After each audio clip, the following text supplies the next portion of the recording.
মন কি বাত আক্ষরিক অর্থে মনের কথা, যা প্রধানমন্ত্রী নরেন্দ্র মোদী আয়োজিত একটি বেতার সম্প্রচার অনুষ্ঠান, যেখানে বিভিন্ন ভারতীয়দের পাশাপাশি বিদেশে বসবাসকারী ভারতীয়দের উদ্দেশ্যে জনসংযোগের জন্য বিভিন্ন তথ্য তুলে ধরেন।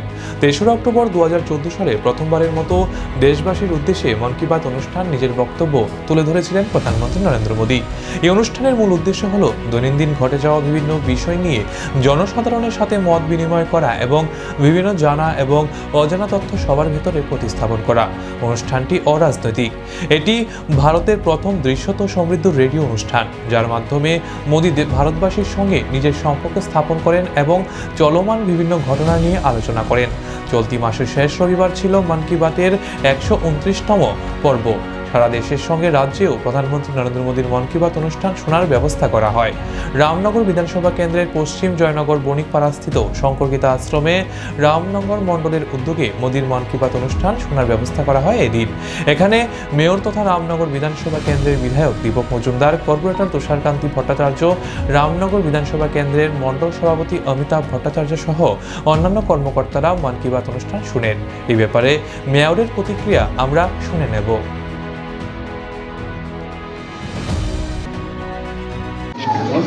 আজকে ১২৩তম প্রধানমন্ত্রী মন কি বাত অনুষ্ঠান সাতরানগর বিধানসভা কেন্দ্রে শঙ্কর মঠ এবং গীতা আশ্রমে আজকে ১২৩তম মন কি বাত অনুষ্ঠান শুনেছি। তো সারা ভারতবর্ষে প্রতি মাসের শেষ দিনটায় অধীর আগ্রহ থাকেন আমাদের যশস্বী প্রধানমন্ত্রী ভারতবর্ষের উদ্দেশ্যে, সারা পৃথিবীর উদ্দেশ্যে এবং জনগণের উদ্দেশ্যে আগামী ভারতবর্ষ কীভাবে তৈরি হচ্ছে এবং কী কী করা হয়েছে জনগণের বিভিন্ন বিষয়ের উপর উনি আলোকপাত করেন।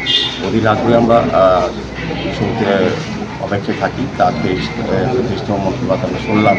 বিশেষ করে প্রধানমন্ত্রী প্রথম দিকে ওনার আলোচনায় আমাদের যোগার উপরে গুরুত্ব আরোপ করেছেন।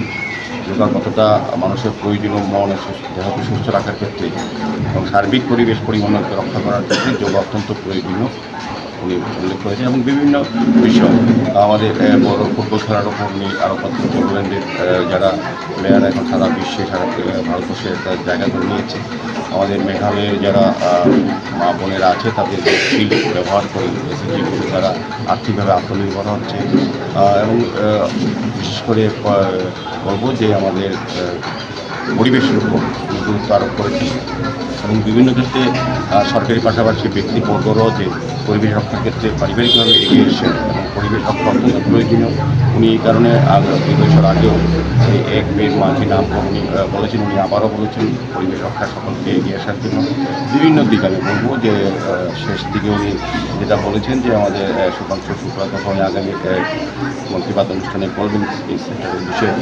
এবং তিনি পরিশেষে এটা বলেছেন যে আগামী ১ জুলাই আমাদের চার্টার্ড অ্যাকাউন্ট্যান্ট এবং ডক্টরদের একটা বিশেষ দিন স্বাস্থ্য পরিষেবা রক্ষা করার ক্ষেত্রে এবং আমাদের সমস্ত অর্থনৈতিক ব্যবস্থাকে সম্পন্ন করার জন্য এই দুটো বিষয়ের উপর গুরুত্ব আরোপ করার জন্য বলেছেন। তাদের প্রতিষ্ঠাতা সার্বিকভাবে দেশের উন্নয়ন বিভিন্ন অংশে মানুষের যে অংশগ্রহণ সেটা উনি তুলে ধরেছেন। আমরা মন কি বাত অনুষ্ঠানে এখানে আগ্রহে থাকি যে প্রধানমন্ত্রীর দিশা বিচার এবং দেশ কোথায় যাচ্ছে এবং কী অবস্থায় আছে সার্বিকভাবে উনি তুলে ধরেন।